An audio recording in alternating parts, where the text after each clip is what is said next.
So where are you off to first? I think, was it? Is the Horseshoe Crescent first housing place we visited? Yes, it was. And it had lots of different access routes to get to a really nice internal courtyard. I don't know if you remember that. Yeah, I remember that. Really nice use of space. Oh, that one. Oh, Yeah, that one, Henry. yeah. Commercial use in the ground. That's a good section. I really liked how it separated the public and private by having a firm underneath and housing on top.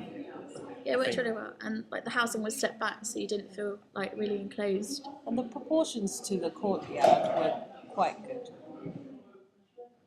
It's quite private and quiet around there. It's a nice place to live. Definitely. And it works really well with the existing building. It's not like too overpowering of it. So the existing building still has a presence in the courtyard, I think. I like the use of shading devices. It ties in with the building really well. And then we moved on to the Brewery Square, just around the corner. And that was quite nice. It was linked to the monastery, wasn't it? Oh yeah. The Yeah, St St. John's. I didn't particularly like the chairs because you couldn't move them. Get to work, guys! And then we went to the hospital, not because anyone was hurt, but to look at it. It's quite an old hospital. That was And they, that was learning more of the learning area than living. Was it? definitely one of the sort of learning spaces we looked at. It's traditional square. And like, it's quite a nice place to provide the patients with somewhere to like recover in Very London. serene courtyard space. And how So they're that's doing redevelopment.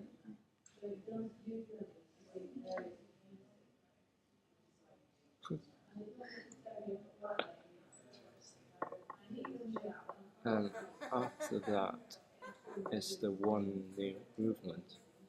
Yeah. One new change. One new change. Yeah. Jean Nouveau. Yeah.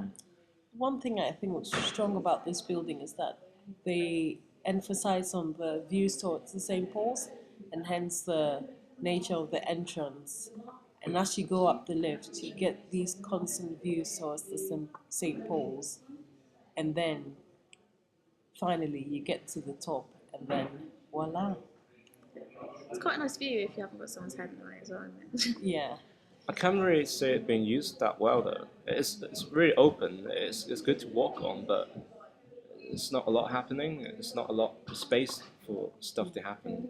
It could be they once like the restaurant's open, they might spill out and it might be a bit more of an active space. Possibly. Yeah. I think the whole building fits well into the fabric.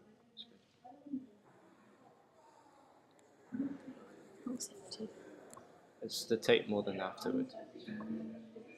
It wasn't really much to see. No.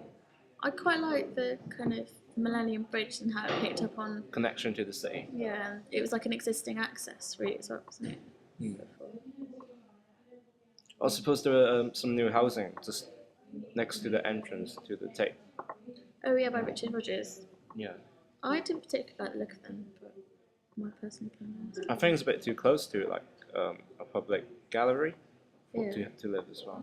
Especially when they had this extension on as well. Yeah. Let's repeat. We're gonna cut this bit. Yeah. Yeah. Oh, Jesus. Well, that's what I was going to do before we started talking. But you're Oh, like, sorry. it's all Well, right. we can always cut it now, can we? Should be Like able after to. this. That's good. I hope it turns out well. Should be Find alright. out.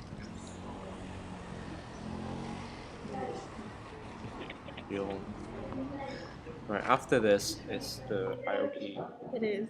housing. I think so. Yeah. After Stephen walks across the bridge. Yeah. And we're not talking over the Oxford Tower. Hopefully. No.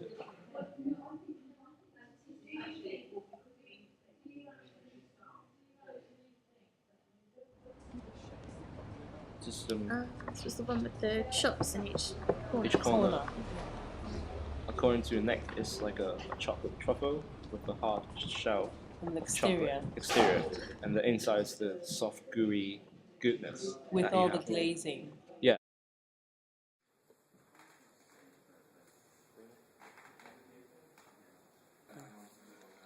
Oh, what are those cool sketches you've got there, Henry? Oh, do you remember the George Inn? Oh yeah, Yeah. the one with the balcony. Yeah. Well, I thought Yeah, in the courtyard. it's a good example of using public space and separating public and private by elevation. Because you remember, they had a balcony upstairs, and even though there weren't a lot of people there at that time. I don't know, they all having lunch and stuff, so I can imagine it would be busier at a later time of day. Okay. But yeah, I thought we could relate that to Oxford Tower at the end, which is kind of the same thing. It's just on a bigger scale. But The same principle of overlooking from yeah, balconies and stuff. and the separation of private and public by putting shops down on the bottom 3 levels and flats on top. What's some pictures?